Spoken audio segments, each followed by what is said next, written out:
अबरार रशीद आपकी खिदमत में एक मरतबा फिर हाजिर और मेरी आपसे दरख्वास्त कि अगर अभी तक आपने इस चैनल को सब्सक्राइब नहीं किया तो इसे सब्सक्राइब कर लीजिए। जो बेल आइकन या घंटी का बटन है उसको ज़रूर प्रेस कीजिएगा। आपका बहुत बहुत शुक्रिया।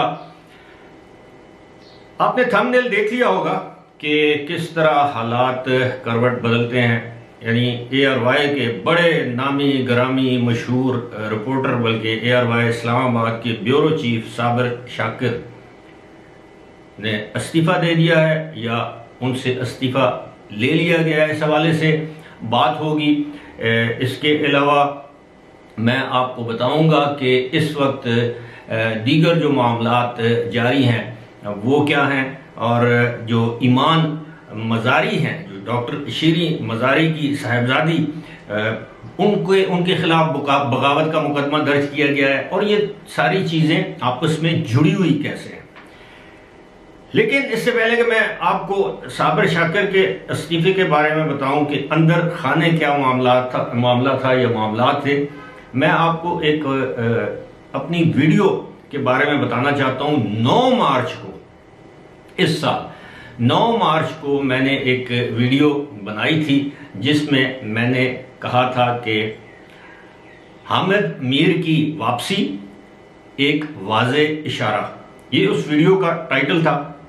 9 मार्च को 8 मार्च को इमरान खान की हुकूमत यानी इमरान खान बतौर वज़ीर आज़म, उनके खिलाफ तहरीक अदम एतमाद जमा होती है।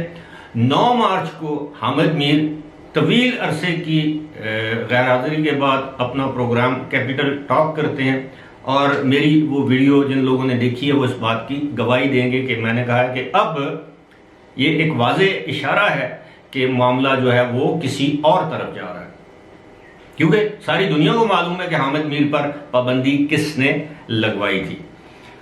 अब ये तो मामला 9 मार्च का हो गया। उसके बाद आपने देखा कि एक एक करके मुख्तलिफ लोगों ने, वो लोग जो कि इमरान खान के हामी थे, सपोर्टर थे, मैं जर्नलिस्ट की बात कर रहा हूँ, एंकर पर्सन की बात कर रहा हूँ, एक एक करके उन्होंने कहा कि जी हमसे गलती हो गई, हमसे भूल हो गई, हम पछता रहे हैं, हमने कौम को गुमराह किया।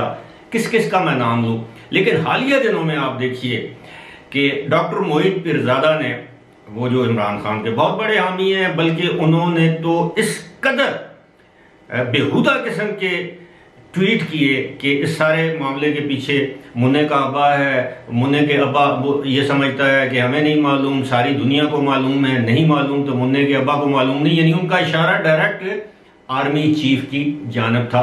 लेकिन जब इस्लामाबाद हाई कोर्ट से किसी केस में हिफाजती जमानत लेने का वक्त आया तो वहाँ आके उन्होंने इंकशाफ किया कि जनाब वो गुमराह थे और उनसे गलती हो गई और वो नवाज शरीफ के खिलाफ इस्तेमाल हुए। अब उन्हें समझ आ गई है, उनकी आंखें खुल गई हैं, उनके अकल पर जो पर्दा पड़ा था वो अब हट चुका है। इस तरह की बातें। साबिर शाकिर, आपको पता है कि उन्होंने आर्मी चीफ के बारे में क्या कुछ नहीं लिखा और क्या कुछ नहीं कहा। बिलाखिर उन्होंने 2 दिन पहले एक ट्वीट के जरिए ये ऐलान किया कि जनाब मैं अब ARY से इस्तीफ़ा दे रहा हूँ और जाते जाते भी ये कह दिया कि पाकिस्तान जिंदाबाद और पाक फौज के फौजी जवान और शोहदा को सलाम।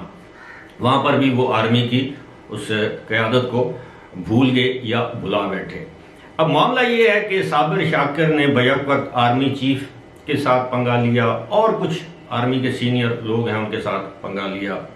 अपने YouTube चैनल चलाते हैं, उसमें वो जिस तरह की बातें करते हैं, मैं बतौर जर्नलिस्ट अगर किसी दबाव के नतीजे में उन्होंने इस्तीफ़ा दिया है या उनसे इस्तीफ़ा लिया गया है तो मैं इस बात की हिमायत नहीं कर सकता। मैं बतौर सहाफ़ी मैं इस चीज़ की मज़म्मत करूँगा।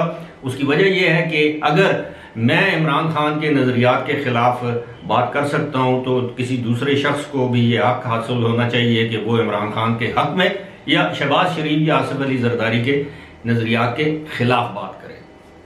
अलबत्ता ये ज़रूर है कि बिलो दी बेल्ट जो मामलात होते हैं, यानी आप किसी के ख़िलाफ़ ऐसी घटिया ज़ुबान इस्तेमाल ना करें जो कि कल को आपके ख़िलाफ़ इस्तेमाल हो तो आपको तकलीफ़ हो।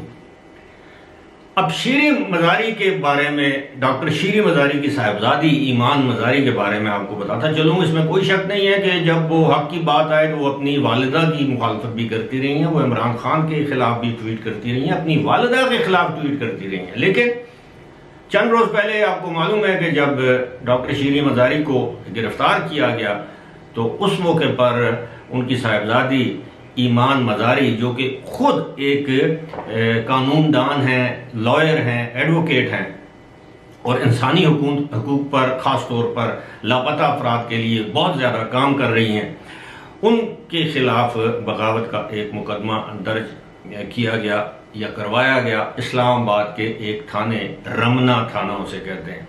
अब इस मुकदमे का मुद्दई कोई आम आदमी नहीं था, कोई नामालूम फर्द नहीं था, नामालूम अफराद नहीं थे, बल्कि ये मुकदमा GHQ की एक ब्रांच होती है, जज एडवोकेट जनरल उसे कहते हैं, जैग ब्रांच के एक officer lieutenant colonel Syed Humayun Iftikhar, एक कर्नल रैंक के बंदे ने उनके खिलाफ बगावत का ये मुकदमा दर्ज करवाया।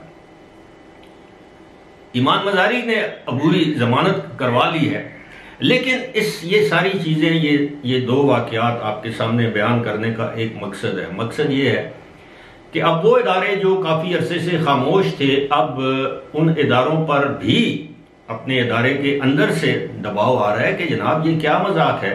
हम खुद तनकीद करते रहे हैं कि जी जिसका दिल करे मुंह उठा के आर्मी चीफ के खिलाफ, फौज के खिलाफ, जर्नैलों के खिलाफ, ISPR के खिलाफ वो बकवास कर रहा है, बातें कर रहा है और आप खामोश हैं, ट्रेंड चलाए जा रहे हैं। लेकिन अगर आपको याद हो, तकरीबन 2 हफ्ते पहले भी मैंने 1-2 वीडियोज इस तरह की बनाई थी जिसमें मैंने कहा था कि आप वक्त का इंतज़ार कीजिए। ये तमाम लोग जो इस वक्त फौज के सरबराह को गालियां दे रहे हैं, बकवास कर रहे हैं, यहाँ तक कि अदलिया के मुअज़्ज़ज़ जज साहिबान के खिलाफ ट्रेंड चला रहे हैं, वक्त आने दें, इनके खिलाफ जरूर कार्रवाई होगी।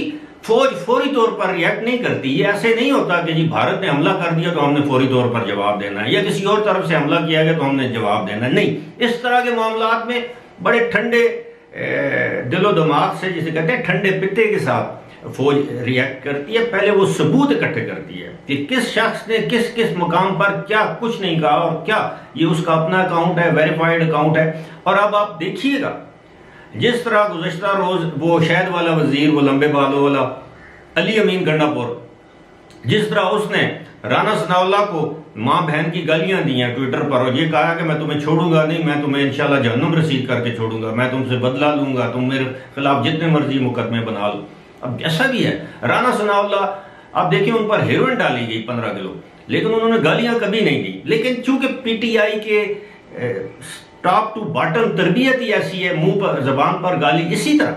अब आप अंदाजा कीजिए कि अगर जनरल कमर जावेद बाजवा के खिलाफ 2-3 मायूब बातें करने पर ईमान मज़ारी, डॉक्टर शीरी मज़ारी की साहबजादी के खिलाफ मुकदमा दर्ज हो सकता है, तो क्या उन लोगों के खिलाफ नहीं होगा जो कि इमरान खान से लेकर नीचे तक, फवाद चौधरी तक, जो कि फौज को ताने देते रहे, गालियां देते रहे, बेगैरत कहते रहे, अपना गद्दार तक कहा, ज़मीर फरोश कहा, साजिशी कहा, पता नहीं क्या कुछ। तो क्या आपके ख्याल में अगर वो ट्वीट्स हमारी नज़र से गुजरे हैं, या वो वीडियोस, या वो जो क्लिप्स या फुटेजेस मेरे जैसे बंदे के पास आ सकती हैं, आप जैसे लोगों के पास आ सकती हैं, तो वो इदारे जिनका काम है ये सारी इंटेलिजेंस गैदर करना, उनके पास ये सारी चीज़ें नहीं गई होंगी। लेकिन वो जो उनका एक डिपार्टमेंट है जिसका भी मैंने जिक्र किया, जैग जिसे कहते हैं, वहां पर ये सारे सबूत इकट्ठे किए गए हैं। और इस मरतबा आपको अगर याद हो, 14 अप्रैल को एक प्रेस कॉन्फ्रेंस की थी मेजर जनरल बाबर इफ्तिखार ने, जो कि DG ISPR हैं, उन्होंने एक प्रेस कॉन्फ्रेंस की थी। उन्होंने कहा था जी बात यह है कि इस तरह के जो मामलात आ रहे हैं ये हुकूमत वक्त का काम है उन पर एक्शन लेना, लेकिन जब हुकूमत वक्त ने एक्शन नहीं लिया तो फिर फौज के सर्विंग लेफ्टिनेंट कर्नल ने, ये जो जनरल हेडक्वार्टर से जो आया वर्दी में, उसने ये मुकदमा दर्ज करवाया। ये बारिश का पहला कतरा है। मैं इस मुकदमे की हिमायत करूं या इसकी मुखालफत करूं ये बात अलग है, लेकिन मैं आपको ये बताना चाहता हूं इस सारे मामले में जितनी भी कोताही बरती गई, जो हमें कोताही नजर आ रही थी, अब उन लोगों को हरगिज माफ नहीं किया जाएगा। एक एक करके आने वाले दिनों में आप देखेंगे कि जिस जिसने फौज के खिलाफ, फौज के सरबराह के खिलाफ हर्जा सराई की, उनको बेगैरत लिखा, उनके खिलाफ ट्रेंड चलाए, उनको पता नहीं जानवरों से तशबीह दी, चाहे वो उसमें ऊपर का शख्स हो कि नीचे का शख्स हो, चाहे उसमें जर्नलिस्ट हो, एंकर हो, कोई भी हो, आप देखिएगा एक एक करके उनको अब कानून की गिरफ्त में लाया जाएगा, ताकि आइंदा के लिए मिसाल कायम की जाए कि कोई भी शख्स फौज के इदारे के खिलाफ बात करने से पहले एक अरब मरतबा जरूर सोचे। फिलहाल इसी के साथ मुझे दीजिए इजाजत। खुदा हाफिज।